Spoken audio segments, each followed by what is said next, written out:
नमस्कार दोस्तों, जय श्री राम। वृश्चिक राशि वाले जुलाई 2026 का महीना आपके लिए भाग्य, कैरियर, धन, रिश्तों के मामले में एक बहुत बड़ा परिवर्तन लेकर आ सकता है।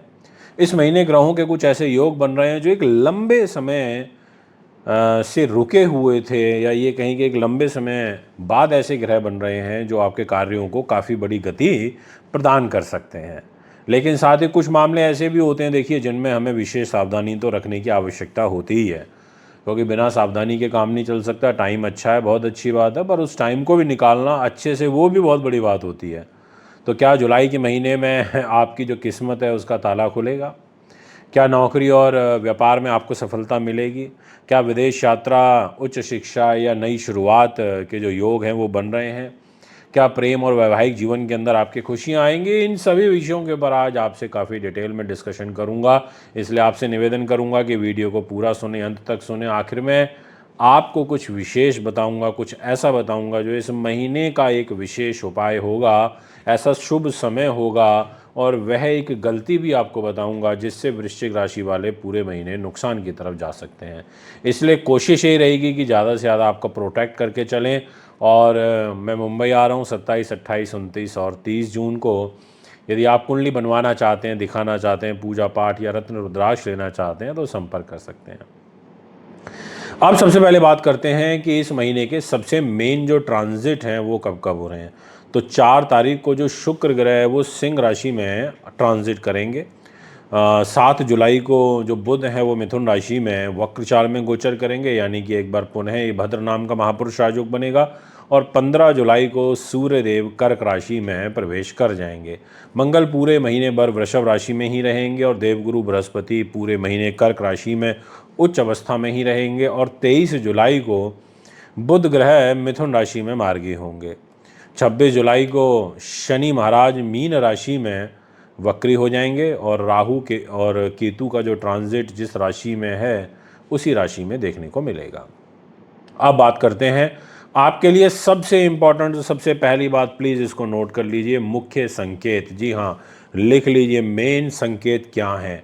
तो वृश्चिक राशि वालों, जुलाई 2026 का जो महीना रहेगा वो आपके भाग्य के लिए, आपके कैरियर के लिए, विदेश संबंधी कार्यों के लिए, आपकी हायर स्टडीज़ के लिए, और कुछ महत्वपूर्ण निर्णयों के दृष्टिकोण से काफ़ी बड़ा साबित होने वाला है।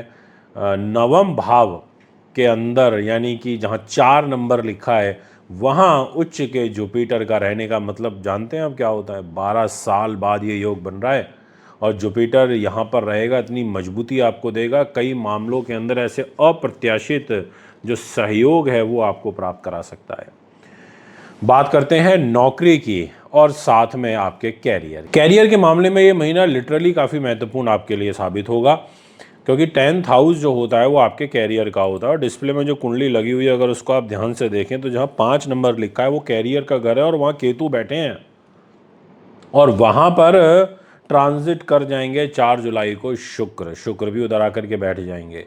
यानी कि शुक्र की और केतु की युति आपकी डेस्टिनी के घर में बनेगी, जो आपकी लोकप्रियता को बढ़ा सकती है, जो आपको सहयोग दिला सकती है, जो आपको नए अवसर प्रदान कर सकती है। जो लोग प्रमोशन या नई नौकरी की प्रतीक्षा कर रहे हैं, वेट कर रहे हैं, उन्हें काफ़ी पॉजिटिव संकेत मिल सकते हैं। 15 जुलाई के बाद सूर्य आपके 9th हाउस में आएंगे, यानी कि भाग्य का जो सपोर्ट है वो बढ़ेगा, और जो वरिष्ठ अधिकारी हैं उनका जो समर्थन है वो आपको प्राप्त हो सकता है।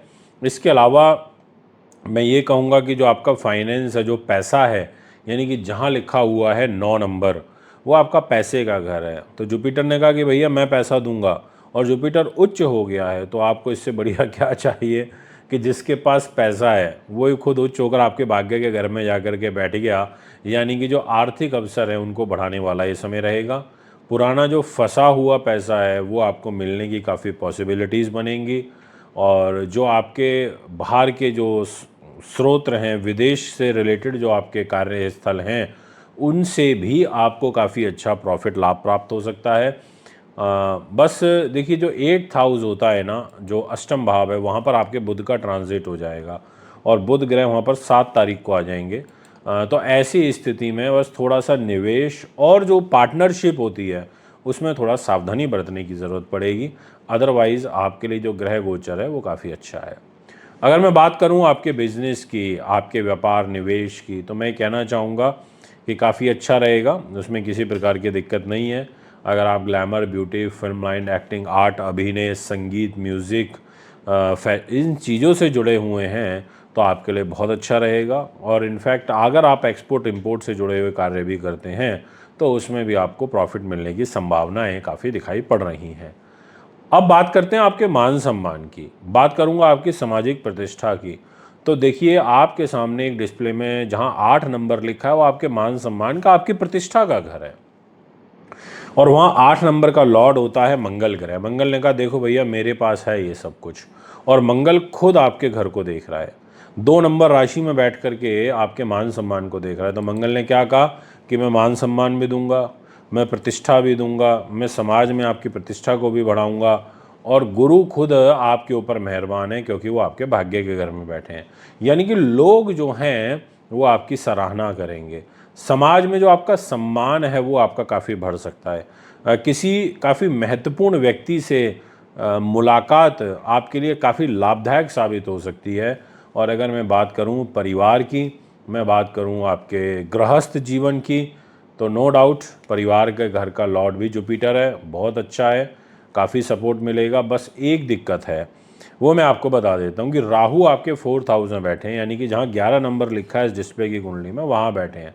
ऐसी स्थिति में जो घर परिवार संपत्ति से जो जुड़े हुए मामले होते हैं उनमें उतार चढ़ाव देखने को मिलता है, वहाँ एक परेशानी कष्ट की स्थिति बनती है।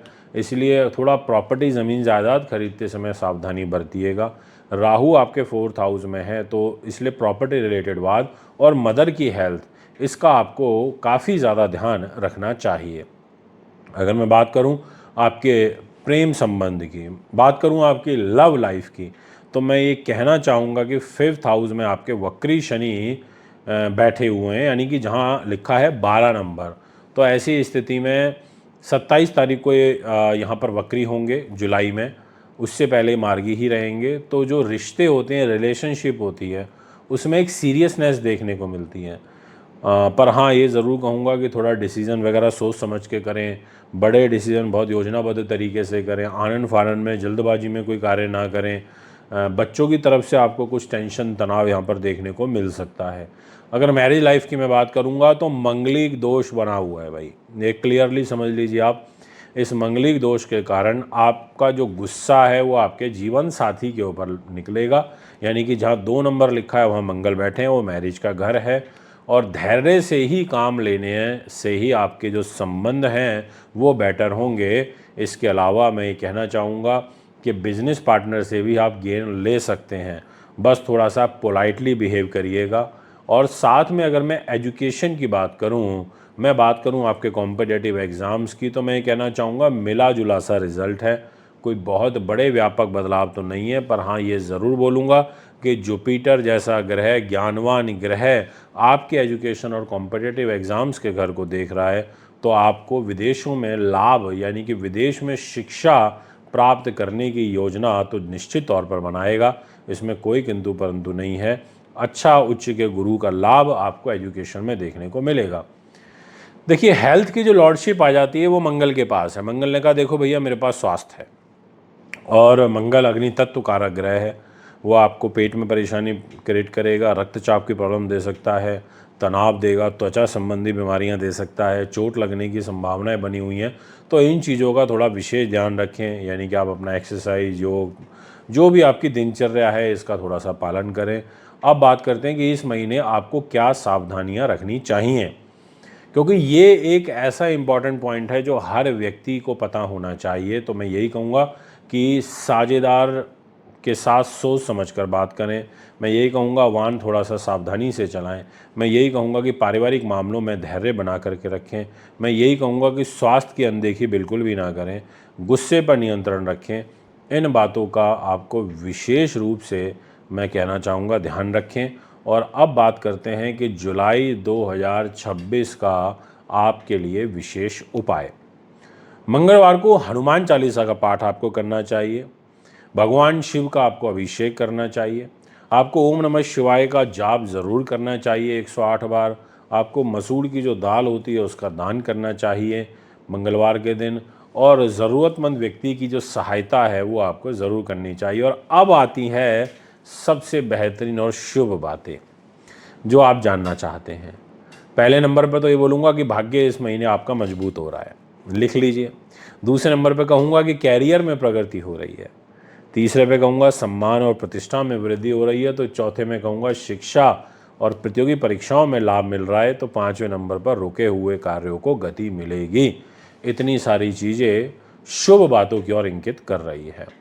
तो दोस्तों एट द एंड ये कह सकता हूँ कि ये जुलाई का महीना आपके लिए काफ़ी महत्वपूर्ण है और निर्णायक साबित होगा। आप भी कमेंट करके बताएं कि आपकी कौन सी राशि है। वीडियो पसंद आए तो लाइक, शेयर और चैनल को सब्सक्राइब करना ना भूलें। आगे नेक्स्ट वीडियो में आगे की एक और राशि के बारे में बात करेंगे। आप भी हमें संपर्क कर सकते हैं। धन्यवाद।